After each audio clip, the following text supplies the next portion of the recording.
Hey, what's going on, stars? It's me, Shorter Star, and here we are. Listen, I'm not going to keep you guys long today. I always say that, right? A little longer today. There's a couple of stories I want to run past you. I'm drinking me some lemon ginger tea here in the New York, New Jersey area. We're preparing for this alleged snowstorm we are supposed to get this weekend. Anywhere from 7 to 12 inches of snow, some places even more. So, listen, you hear it. We haven't had a lot of snow in the past few years, so I'm not surprised. So, my household, we went out and did, some little food shopping on yesterday, a little running around and a little razzle dazzle. But other than that, we're here. We're going to wait and see what's going on.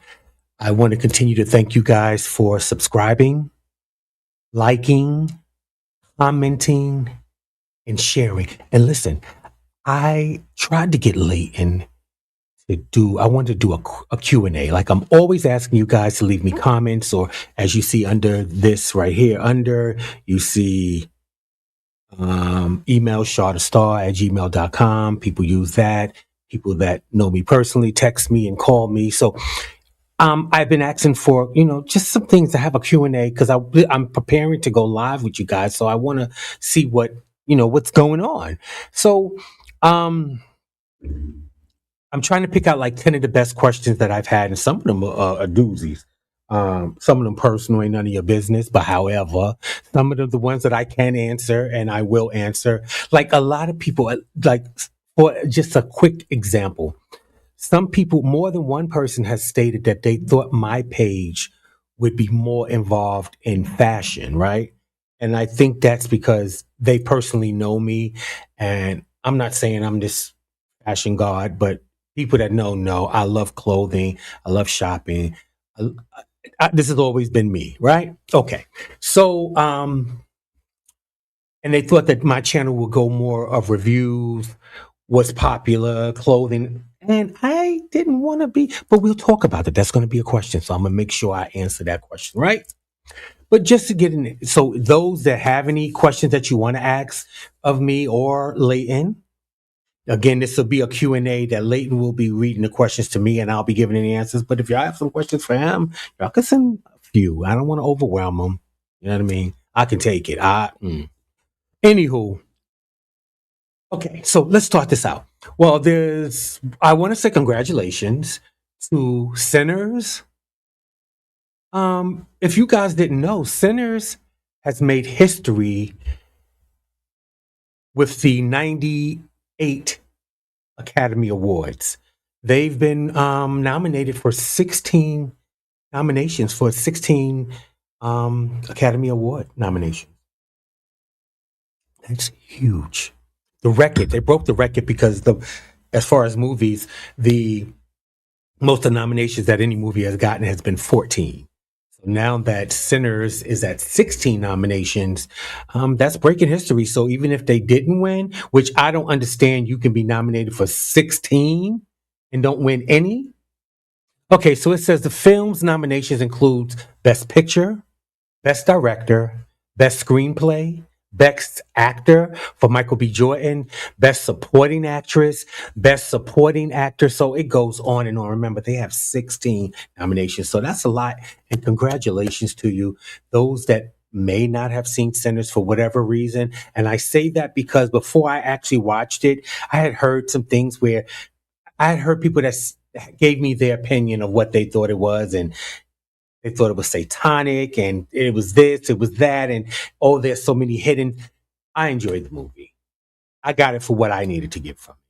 Okay. So I think that if you haven't seen it, see it for yourself. It's worth it. So again, Sinners has made history for the 98th Academy Awards with 16 nominations. Congratulations. And they're not the only ones that's in line for, okay,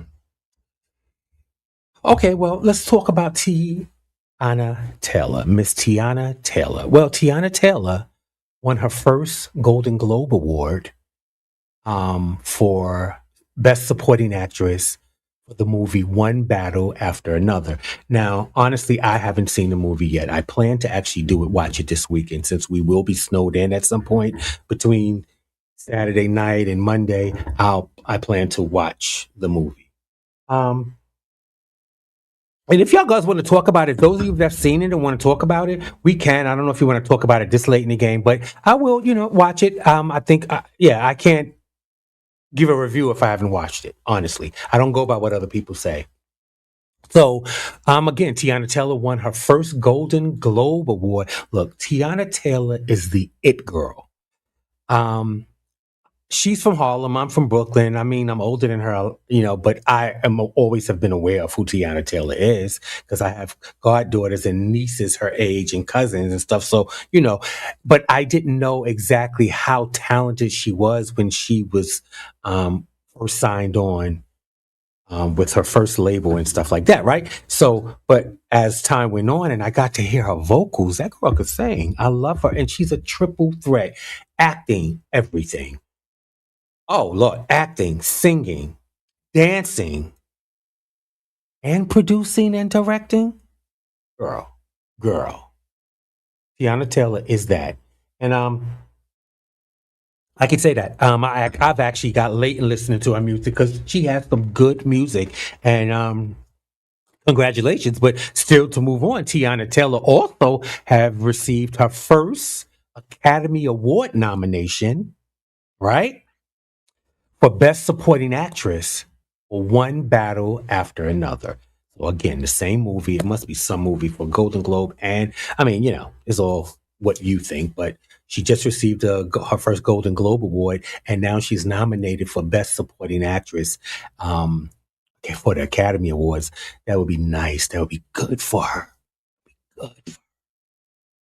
Really good for her. So yeah, so congratulations again to Sinners for 16 nominations for Academy Award, and Tiana Taylor for winning the Golden Globe Award, and now getting her first nomination for the Academy Awards for Best Supporting Actress for the movie One Battle After Another. Yeah, seriously, send me an email, text me, whatever. Let me know if you guys are interested in talking about it. Okay, so we're gonna go to Mary J. Blige now.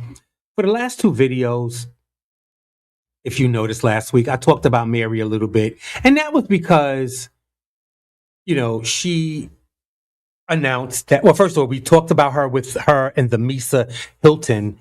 Misa Hilton, remember, tried to sue Mary and that was thrown out. And then days after that, Mary announced that she has a residency at the MGM in Vegas, right? And don't get me wrong. Let me see. Residencies are a huge thing now. Like, you don't have to travel around the country or travel around the world anymore. You plant your feet someplace and the people come in to see you. That's a great thing. If you have that type of following, it's a great thing. And it's also a great thing for whomever's hosting the hotel, like for instance, MGM, and then it's Las Vegas. So it's good. It's a win-win-win-win situation, right? And I thought that's a good thing for Mary because again, Mary's not 30 years old. She's not 40 years old. Okay. So, um, and I think that, being set, like I asked for where's the SWV residency? There's certain people that should get residencies. They got a lot of music, they have a big fan base, and you don't have to run around.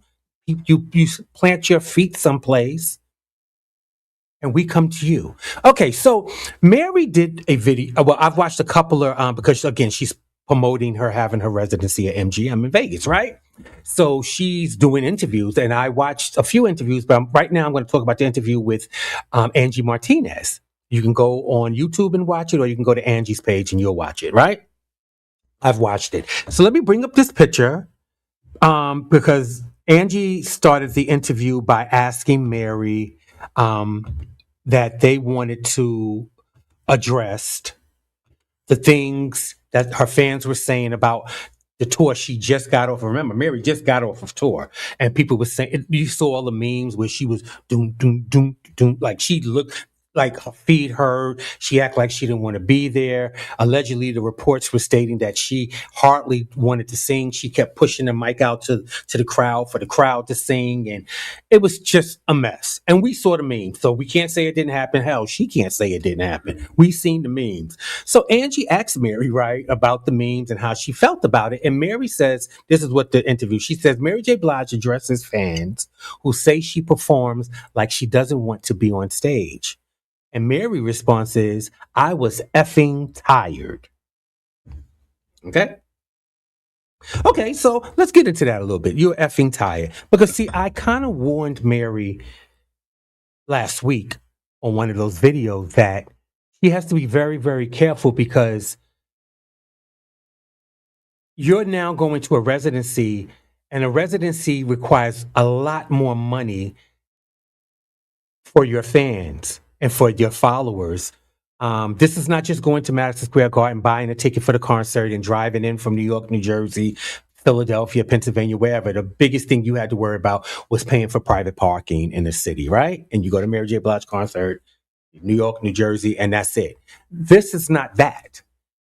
People will have to fly to and from Vegas, more than likely pay for hotel rooms for the weekend because your show is going to be what, Saturday or Sunday, and most people are not going to be able to fly in the day of your concert and fly back home the night of your concert. Most people wouldn't do that. So again, it's going to require hotel stay. For me, it will require a vehicle, me having to rent a vehicle, because me and mine, we don't go anywhere without a vehicle unless we're out of the country. I don't drive out of the country. I try not to. But that's different. If we're in Miami or Atlanta or anywhere like that, I'm not going to any of these places without a vehicle. I don't care how many Ubers and whatever is where. I need my vehicle. When I'm ready to go, I'm ready to go. Period. So it is going. Someone coming to see your residency in Vegas is going to be more of a big ticket item than just buying a concert ticket and paying for parking. That's what I'm saying. And with her answering the question, I was effing tired. And you watch the video. She said, like, and then she said it with an attitude, and then she started laughing about it, and then Angie was like, "Oh yeah, girl, you must have really been tired. Oh, you saying it like they were saying you looked tired and looked like you didn't want to be there, but you really was tired." And she was like, "Yeah." And she went to explaining how, in between some of the days on tour that she would hang out with her friends, and the next day she might have a show that night, but the next day she gets up with a slight hangover for whatever reason. Okay, you're grown, you can drink. But my thing is, you also said in this interview how you wanted to remind us how you've been performing and doing top quality performing for decades, right?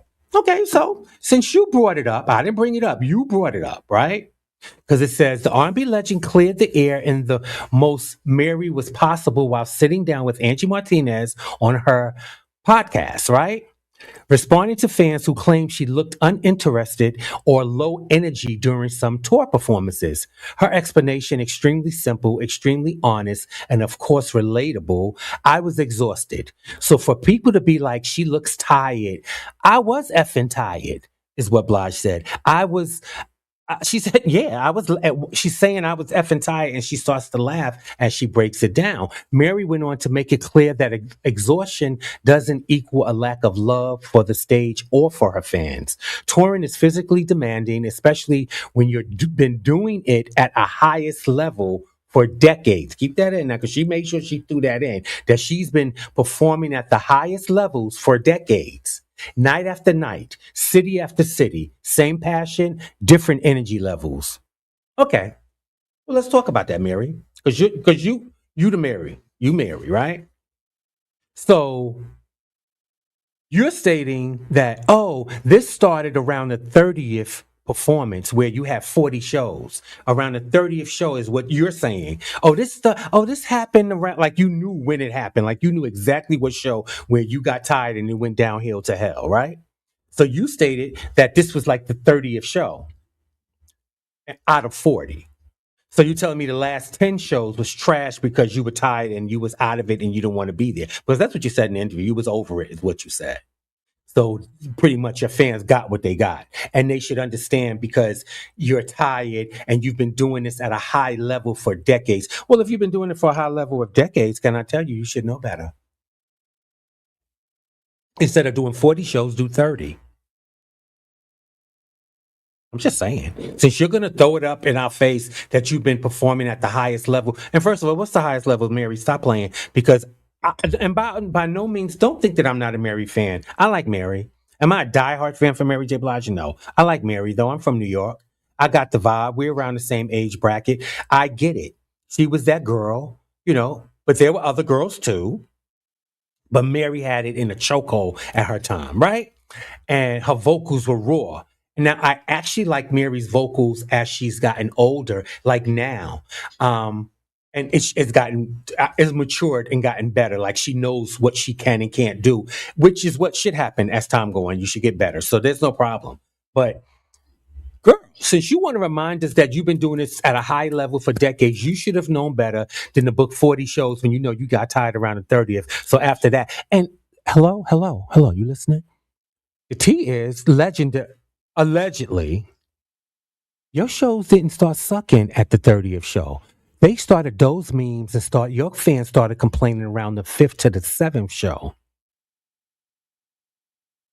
Between the 5th and the 7th show was when the complaints started and the memes started with you walking around like with your feet hurting and looking crazy. And girl, again, maybe you shouldn't have wanted to answer this question on this interview because it puts a bad taste in your fans' mouths. Those that want to say, well, I want to go to Vegas this year, but let me see what tickets I can get for Mary and I'll book my trip around Mary. But that's not a good thing. That's not a good thing, Mary, for you to say I'm effing tired as if you had an attitude because people put out memes and your fans made statements that you did look like you didn't want to be there. Well, quite honestly, you did look like the ones I saw. You act like you didn't want to be there. And you only could look, we was only going to get a one or a two step from you anyway. Like people are comparing, well, Beyonce, she's, girl, first off, Beyonce and Mary J. Blige are not the same type of entertainers, okay? Really, I'm just be honest.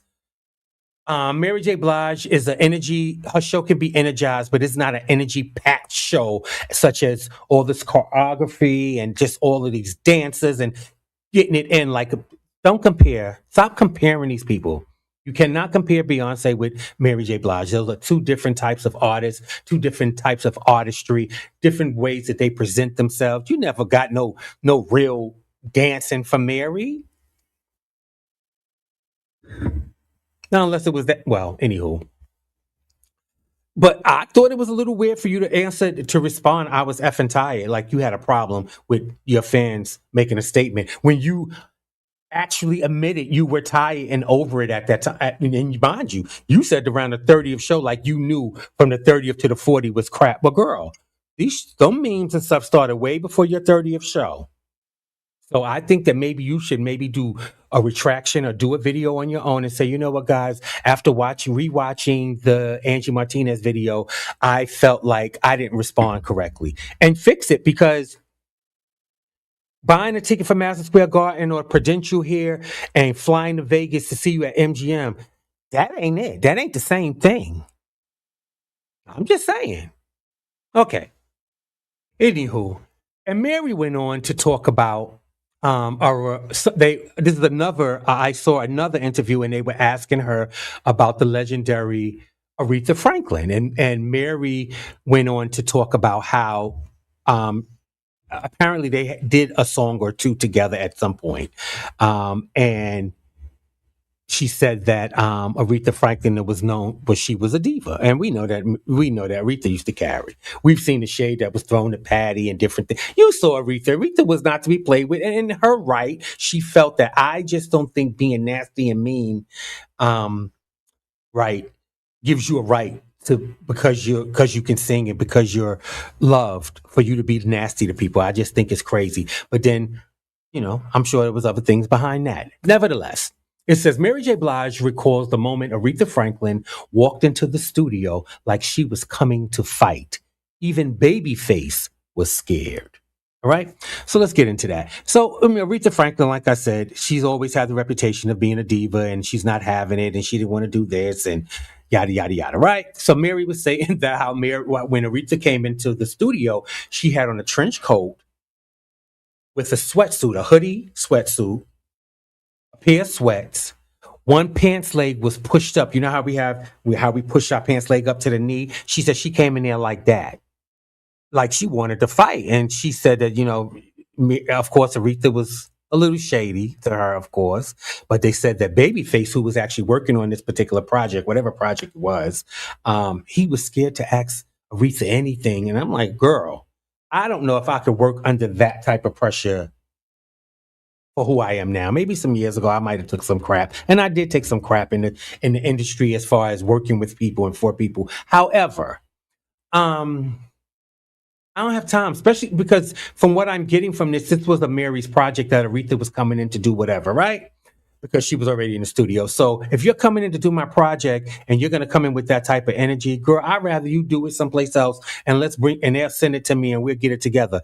I know who don't want to say that they've seen Aretha Franklin in the studio live doing what she do, the greatness that she did, but it comes with a whole bunch of ugliness and madness. I pass. Say that we did and I pass.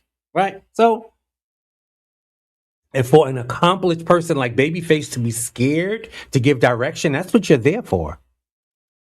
Well, anyway, just wanted to tell you that little Mary J. Blige thing. Did y'all guys know that 24 to 25 years ago is in between that mark? Like today, did you know that there was a collaborations between Brandy and Michael Jackson? Well, let me see something. Did you know? Give me a second. I'm going to bring this up and then we're going to talk about it. Michael Jackson has sung backup on Brandy's album, and Brandy has done backup for Michael Jackson on more than one song.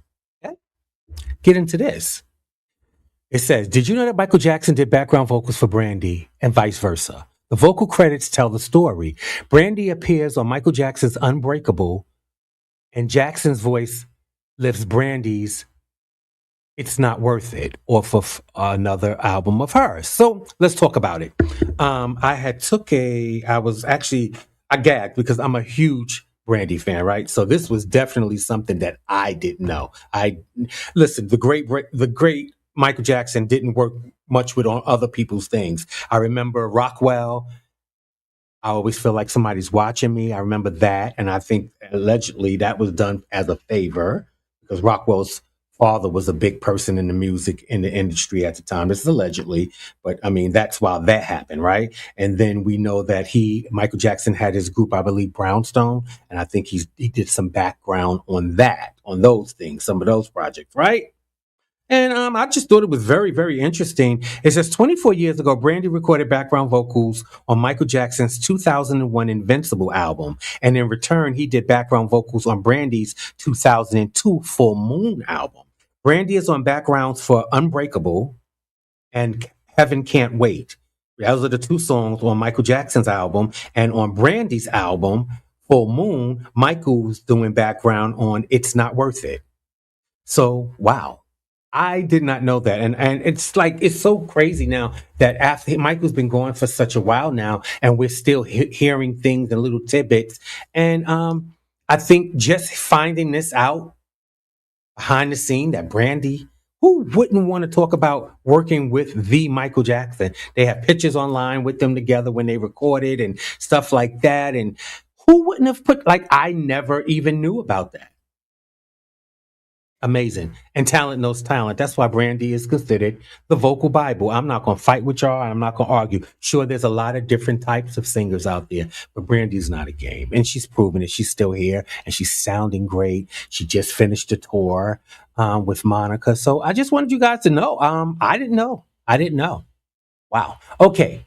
Well, let's talk about Bernice King. Bernice King, the daughter of Martin Luther King Jr., his daughter, right? Well, you already know that she's the CEO of the King Center, right? Well, Bernice King, the daughter of Martin Luther King Jr., has made history by opening Utah's first Black-owned bank, known as Redemption Bank. This bank is significant as it is the first Black-owned bank in the Western U.S. and serves as a symbol of economic justice, reflecting her father's commitment to addressing economic disparities alongside racial justice. Bernice King, who is also the CEO of the King Center, aims to continue her father's legacy by promoting economic empowerment and community impact. Congratulations. I mean, I'm sure that's not wasn't an easy task. And by no means is this the first black owned bank in America. This is the first black owned bank in Utah, right? In Western US. We've had other black banks. I am perfectly aware of that. I'm from New York. I went to school. But I mean, this is a great task here in 2026. The type of banking backing you have to open a bank. So, congratulations, Bernice King, daughter of Martin Luther King Jr., opens the first black owned bank in Utah. Congratulations. Well, this is going to be my next story, and this is going to be my last story. All right. So, I mean, I know that a lot of us are familiar with Solange. Solange, who's the Beyonce's sister. Okay. Well, I've always liked Solange, and Solange was very different from her sister, Beyonce. Her music was a little more eclectic and it was different, right? And I enjoy it. Um, and I like the fact that Solange always found a way for her sister to be not the biggest star in the world. She still kept some privacy, and I know that I've noticed she got married. And I know, and I've seen her son Jules. He's modeling, so I'm aware of that. But you know, you don't. Besides the elevator issue that went on with Jay-Z and Beyonce some years ago, Solange keeps it pretty clean cut and out the way, and I love it. Well, you now have to address her as Professor Solange Knowles. Now, I do know that she's married, so I don't know what that last name is, and these articles didn't give that. But she has now joined USC Thornton School of Music for a 3-year residency, which includes teaching, mentorship, and other things. So, for the next 3 years, Solange will be teaching at USC Thornton School of Music. And she's now Professor Solange. I don't know if she's going to be Professor Knowles or Professor Solange, but she is now a professor. She's teaching, and she has a residency. I told you these residencies is something special because you get to plant your feet. Now, residency for a professor or teacher was a little different. I know I feel like that's a job, and you worked at this college for 3 years and you moved on to another, but they consider it a residency. So anyway, she'll be there. Congratulations to Solange for finding your own way and finding your own path. With your sister being the, if not the biggest star in the world, you still was able to. I think that's commendable. You were still able to find your own niche where people stop comparing you because when we found out years ago that you were interested in music, you know, when we thought that you would try to probably duplicate what you saw, and you didn't. You did your own thing. I was actually just listening to that song and I forgot she did that video in Brooklyn. Anyway, um, I love you guys. Because of the storm, please, guys, if you have elderly people in your building or elderly people in your block or even people in your family, check on them, you know, before the storm. It's supposed to kick in around this time. They say anywhere from Saturday night, and it's supposed to snow all through Sunday, I believe, and then up until Monday morning. So please, there are going to be people that may need you, you know. Check on your strong friends, check on your strong family. I love you guys. Be safe out there. I'm gonna try to get Layton. I want to do that Q&A this weekend. So he gonna watch this video. So hello, he gonna watch this video. We need you to do this Q&A at some point this weekend so I can post the video so people can get to know me a little better. Hello, hello. Anyway, I love you guys. Check on your strong friends, check on your strong family members, and remember to be intentional. Until next time, love you guys and be safe out there. This weather is not going to be a game. If you don't have to be out there, don't be out there. Love you guys.